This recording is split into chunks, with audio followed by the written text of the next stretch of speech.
அருட்பெரும் ஜோதி ஆனந்த வணக்கம்.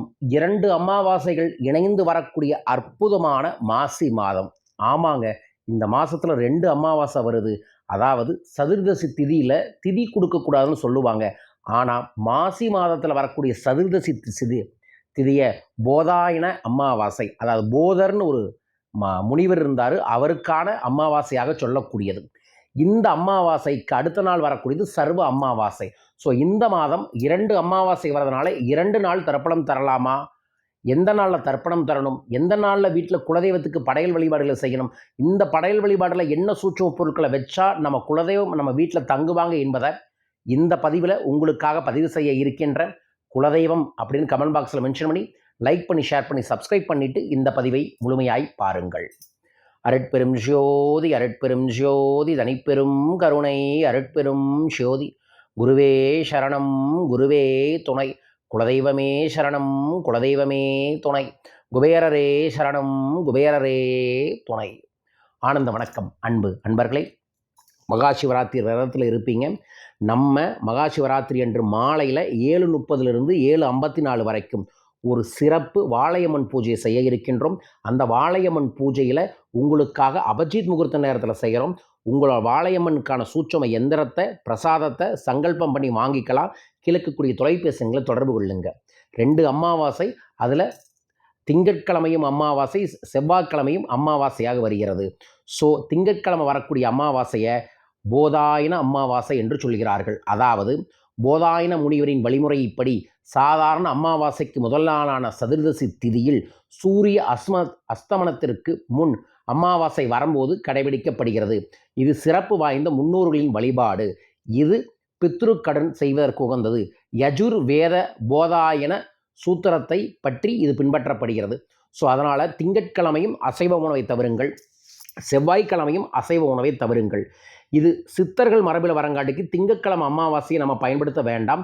ஆனால் அன்று குலதெய்வத்தை மனதார நினச்சி நிறை சொம்பு ஒன்றை பூஜையில் வைத்து பிரார்த்தனை பண்ணிவிட்டு அடுத்த நாள் அந்த சொம்பை வீட்டில் இருக்கக்கூடிய துளசி செடிக்கு ஊற்றுங்க.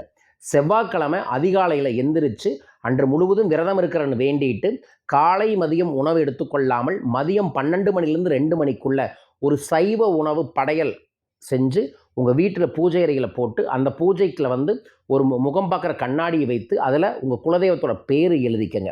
அதற்கப்புறம் அந்த பூஜையில் உட்காந்து அந்த கண்ணாடியை பார்த்து குலதெய்வத்துக்கிட்ட பேசுகிற மாதிரி நீங்கள் பேசுங்க. என்னங்க பேசணும்? குலதெய்வமே, இந்த அமாவாசை அன்னைக்கு உன்னை வழிபாடுகளை செய்கிற, என் வீட்டுக்கு வா, இங்கேயே தங்கு, எனக்கு செல்வத்தத்தா, நான் உன்னை நம்புகிறேன், நீ தான் எனக்கு கடவுள், நீ தான் எனக்கு அதிதேவதை, நீ தான் எனக்கு அத்தனை தெய்வத்தோட தொடர்பு ஏற்படுத்துகிற, உன் அருளால் என் வாழ்க்கையில் எல்லாம் சீரும் சிறப்பமாக இருக்குது அப்படின்னு மனமாற வேண்டுங்க. அதற்கப்புறம் தேங்காய் பழம் உடைச்சி கற்பூர மாரத்தி காமிச்சிட்டு அந்த சாதத்தையெல்லாம் மிக்ஸ் பண்ணி காகத்துக்கு வையுங்க. காகம் சாப்பிட்டதுக்கப்புறம் நீங்கள் சாப்பிடுங்க.